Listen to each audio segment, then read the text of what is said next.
Natalie Holloway was just 18 years old back in 2005 when she and her classmates traveled to Aruba to celebrate their high school graduation. But their senior year hurrah turned into a tragedy when Natalie vanished after a night out.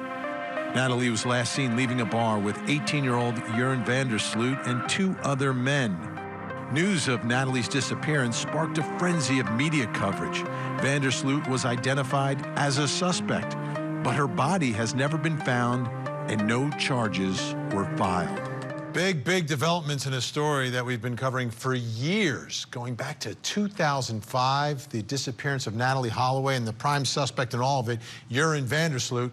Well, now he's going to be extradited back here to the United States, to Alabama. He's been charged with extortion. Let's bring in our guest, joining me in Los Angeles, California, forensic psychiatrist, trial expert witness, and columnist of Inside the Criminal Mind, Dr. Carole Lieberman. Dr. Carole Lieberman, for Natalie's mom, this has been excruciating for years.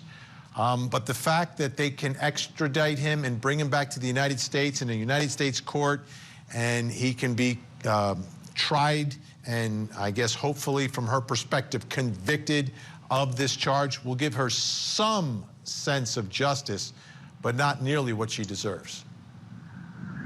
Yes, and you know, there's really a downside to it. I mean, of course, the most important is giving her some closure, some kind of justice, since she didn't get justice for the murder of her daughter. But, you know, he is in a maximum prison right now in Peru, and it is supposed to be, even his lawyer says, that it's one of the worst prisons in the world. You know, there are people killed there all the time. In fact, the lawyer couldn't speak to him recently because it was on lockdown because somebody was killed. One of the prisoners was killed. So, you know, the unfortunate part is that he's going to be, when he comes, assuming he is going to be extradited, he's going to be under much better conditions coming to the United States. He's going to get a little, you know, visit here. He's going to be in a nicer prison. So he's going to get attention. I mean, you know, so he gets some things too for this. What is going on? Why would any woman want anything to do with this guy? Let's bring back in our guest, Dr. Carole Lieberman, Jason Jensen with us.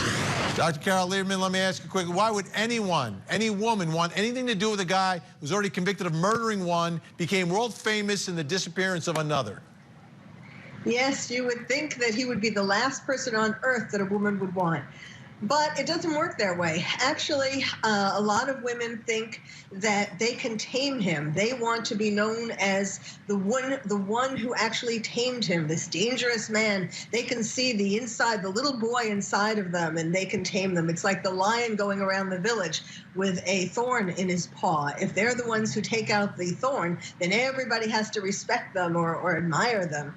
And also, you know, of course, they get notoriety by being his wife. Of this woman, actually, who he did marry, Lady Figueroa. She met him. She was visiting somebody else in the prison, or also a report is that she was selling things in the prison. It's not clear how.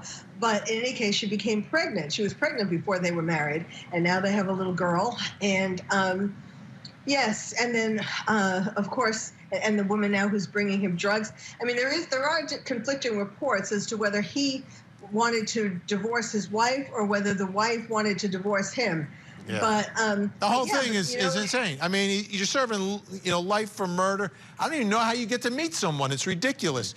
I want to thank our guests, Dr. Carole Lieberman and Jason Jensen, for joining us tonight. Thank you both so much. Great to see you, and we'll see you again really, really soon.